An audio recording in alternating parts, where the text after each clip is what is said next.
The first of many WCQs has come and gone. In Central America, this is pretty interesting to see. Don't be like the 30% of you that have not smashed the yellow living crap out of that subscribe button. Smash it so you guys don't miss out more awesome content. So I got sent top 16, top 8 here out of Central America. Sprite had the highest representation in the top 16 cut with, I believe it was 4 different Sprite variants out here across the top cut, which is actually wild in and itself here. You're seeing this much variance out here. Okay, so of the Sprite variants, we had 1 regular Sprite, 2 Sprite Evil Twin, 2 Sprite Runic, and then we had 1 Sprite Runic Evil Twin. Yeah, that's how that works. We also had 4 Cash Tier in top cut, not surprised about that. We also had 2 Labyrinth. Okay, that's pretty standard, I guess. We also had 2 Vanquish Soul, 1 Branded, and 1 Purely Put. 1 Purely? Okay. Well, I mean, this looks like the top end of the format. I mean, I don't see any issues with any of this. Everything looks pretty standard here. Push on into top 8. 3 Cash Tier. Well, wow. Okay. Cash Tier had a pretty good conversion rate there. Both Labyrinth Duelist carried over. Congratulations. Vanquish will also carried over. We lost 5 Sprite decks from top 16 to top 8, which is actually wild. And then Purely actually made its way on up here. Now, if you ask me what happens after this, the only thing that I can tell you is that Sprite, Evil Twin, the one last competitor, ended up winning the event, which is actually pretty amazing. But I mean, if you look at how the meta is shaping up here, at least, you know, for early results for this event, this looks like a pretty good diverse format. And when you have that much diversity in things kind of coming through here, I think that's actually pretty amazing overall, just to say. So let's pass on over to top deck list. All right, winning our event is evidently our Evil Twin Sprite Runic deck. You gotta love the fact that you have going second options covered in this deck. I see that, you know, obviously Fountain is going to get you most of your advantage. These little guys right here, their entire life purpose is to set up interruptions here, which 95% of the time, combining, you know, and consistency. Let's not forget that. When you take all of these little moving pieces and you move them together, you see what you're seeing here. And I see we have some Grave of the Super Ancient Organism down here as well. Okay, so this card is still seeing play right now. And I think that's actually pretty interesting to kind of take note of here. If you are seeing, you know, everything moving together here and success rates like this actually mattering out here and overcoming, you know, the big gap of things that you just saw, you know what? That's actually pretty good. So, all right, well, congratulations for winning. What else we got down here? Oh, man, Cash Tier. Okay, well, this is fun, actually. We're actually playing Crossout Designator here. This isn't something that I thought I would see this deck, you know, head back towards, but I will say that this is a nice little defensive option to make sure that you don't lose. Also, only 2 Fenrir. I don't know how I feel about that. I feel like this is like a 3 of, no matter what you're trying to do in the deck. We also have Crossout Designator, or yeah, we already talked about that. We have Change of Heart for more defensive options. So this build looks like whatever your opponent was trying to do, you just felt like you had like the superior matchup. I feel like just looking at this deck, you're like, well, you know, like your matchup feels a little bit more well-rounded. You're still a Rise Heart Control, and not a single kaiju anywhere in sight across the meta to, you know, slow this deck down. And I keep saying, you know, kaijus are going to be the main reason why something like this, you know, ends up getting outed. Especially if this is underneath it. It really is, you know, no fun allowed Sectorville down there if that resolves. Next up here, somebody paid attention to class today. Somebody was main decking kaijus. Luckily, okay. What in the world? We're playing 1 skill drain? Okay, I mean, if you got room in the deck and, you know, these are the sorts of things that you can pull off, okay. 2 Lady Labyrinth is interesting with 1 Lovely. And then, of course, the little Mudora and the 1 Keldo here. Resource management, okay. Main deck and double evenly doubled Daruma. Daruma actually coming back into the format is not that surprising. Like, this card is really, really solid for covering base. We have Bysteel sighted down here. Triple Chaos Angel. Somebody's going to be like, why do you need 3? It's because you're playing this. You're choosing the draw power versus, you know, like a pot of prosperity filter. And honestly, like, the more consistent approach for value that this gives you is kind of worth it. And then, of course, you do see the split on the viruses. That's been pretty common. Next up here, Vanquishal DP.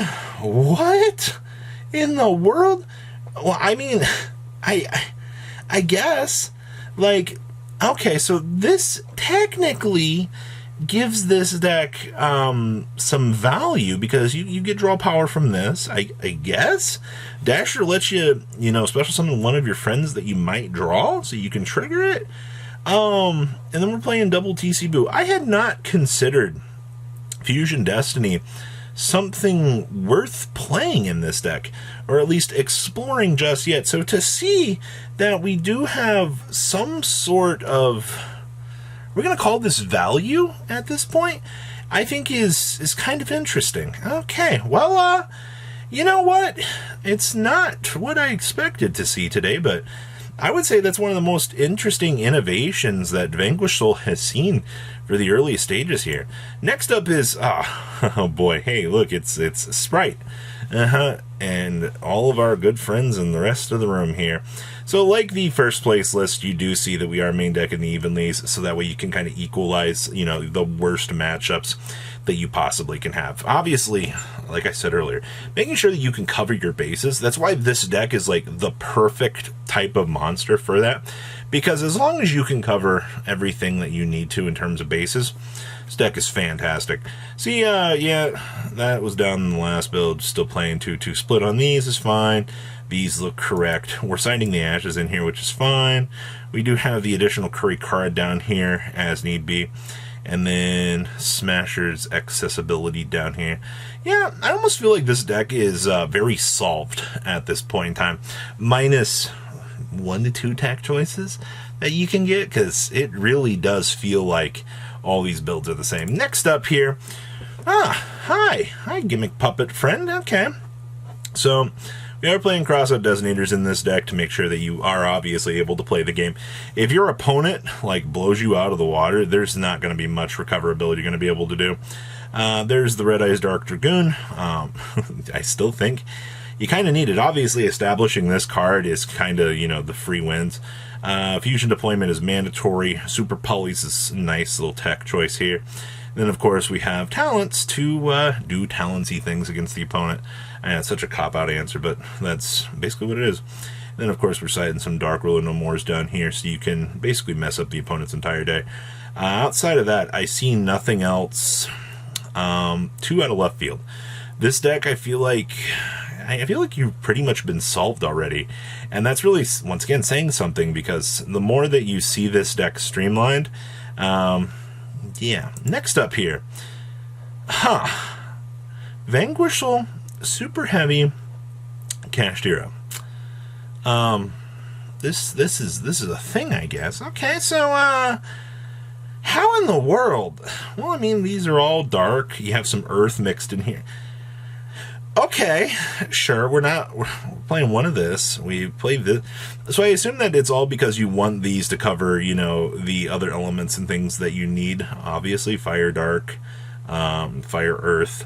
This is, what do you want me to say about this? To me, this looks like a cluster pile. We took all of the engines, we put them together, and we got this little result here that I think a lot of people are just going to look at this and they're going to go, How in the world is this supposed to work, Robbie? Well, it did. It performed. It did, in fact, make top 64 out of the event. So I think that that's something, you know, let alone you got to consider. Next up here, this is boring old Cached Hero. Oh, man. Well, that's okay. We're main decking some evenly matches here so we can disrupt the opponent, which is fine. I see that we do have Kumamunguses in here as well for defensive options, aka Kaiju on over the opponent's monster. I love the fact that the sticky string Kaiju has been like a little bit all over the place this format. Triple Rise Heart's nice to actually see we're back to our roots. We're on 1-1 split on these. And then we're playing Desires with Pot of Prosperity. So, you know, your maximum results are you want to make sure that you can see some sort of draw power to make sure that you can play the game. All right, because if you don't, it is an absolute crap shoot of an experience out here. And of course, we are seeing some econs down here. Kudos to Enemy Controller, back at it again.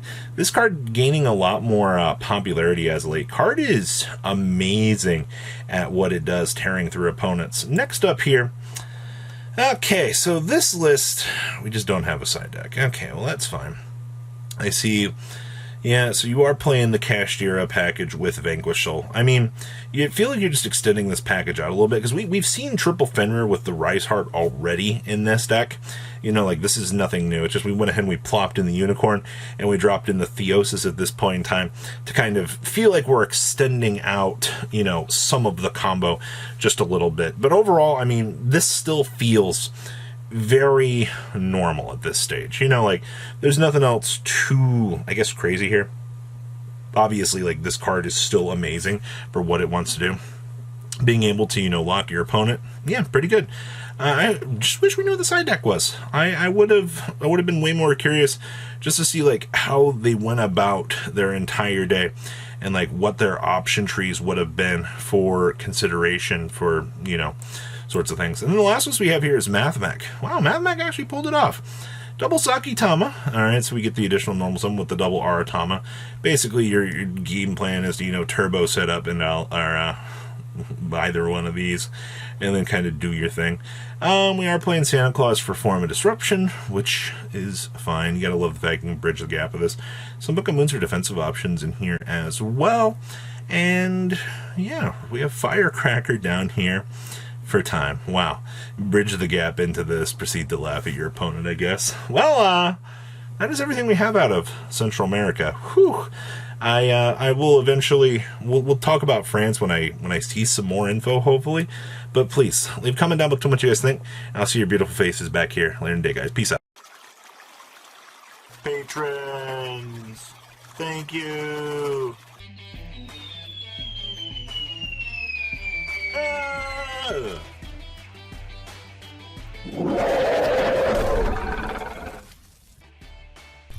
Thank you so much for watching. Check out these other videos.